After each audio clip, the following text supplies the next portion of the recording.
Palm Beach, FLA, AP, President Donald Trump opened his first Christmas Eve in office by offering season's greetings to U.S. troops stationed around the world and chatting up children who called into a Defense Department program that tracks Santa Claus flight path. "Today and every day, we're incredibly thankful for you and for your families," Trump told the troops via video hookup from his Florida estate, where he is spending the holidays with his family. "Your families have been tremendous. Always underappreciated, the military families. The greatest people on earth." Trump briefly addressed members of the Army, Navy, Air Force, Marine Corps, and Coast Guard stationed in Qatar, Kuwait and Guantanamo Bay, Cuba, and patrolling the Strait of Hormuz in the Middle East. Vice President Mike Pence rallied U.S.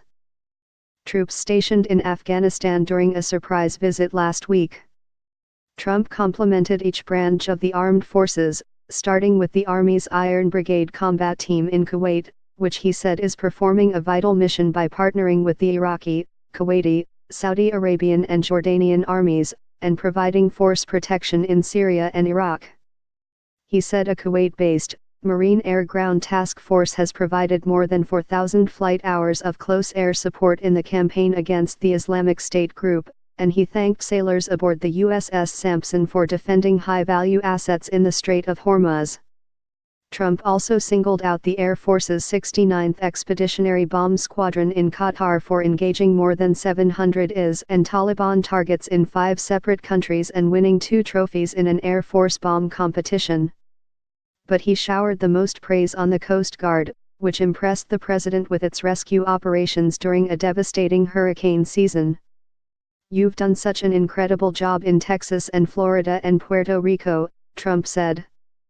"Many Republicans are very happy, but, I have to tell you, the people of Florida, Texas, Puerto Rico and lots of other states are even more happy. What a job you've done. Saved thousands and thousands of lives."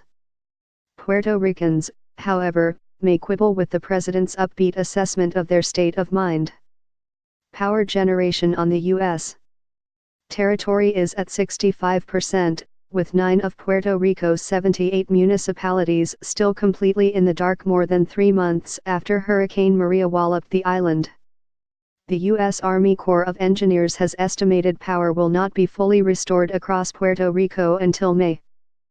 More than 200,000 homes were damaged and more than 30,000 people have lost their jobs, sparking an exodus of more than 200,000 Puerto Ricans to Florida alone.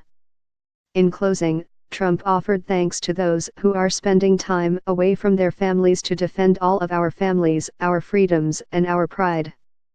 "Every American heart is thankful to you, and we're asking God to watch over you and to watch over your families," he said, before he asked journalists to leave the room so he could begin answering any service member questions.